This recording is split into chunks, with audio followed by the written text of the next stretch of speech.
what we basically put here is the big savings that are up for the grabs for global shippers. And you see here our long-term contract rates and how they have developed since January 2020 and January 2023. So please, Emily, share with us, what is it that we see here?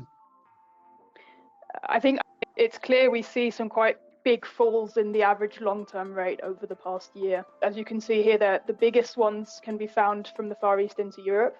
That's a little bit maybe somewhere where you can ask a question. Also to do with when the long-term rates peaked, because we know Far East to North Europe and to the Mediterranean, they peaked around about January when all the new long-term contracts were really coming in.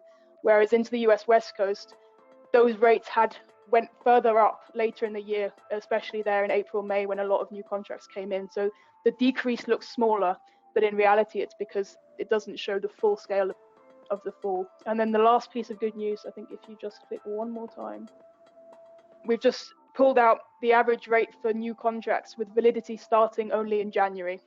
So it removes the effect of rates from the end of last year and instead just looks at where we are today.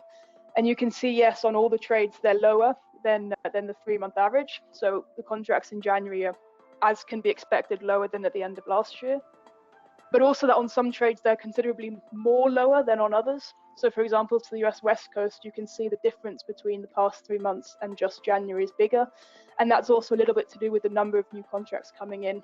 Far East to North Europe and Mediterranean, we have more new contracts in January, and therefore they're pulling the average more than to the US West Coast, where we're later in that tendering process, and therefore there are fewer new rates. But clearly shows that these two are going to come down more when we see more new contracts coming in.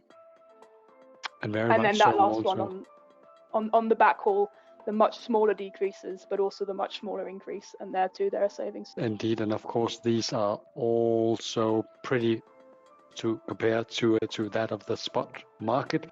But just if you are in the long-term contract market, these developments and these adjusted prices to this next normal is staggering, I would say.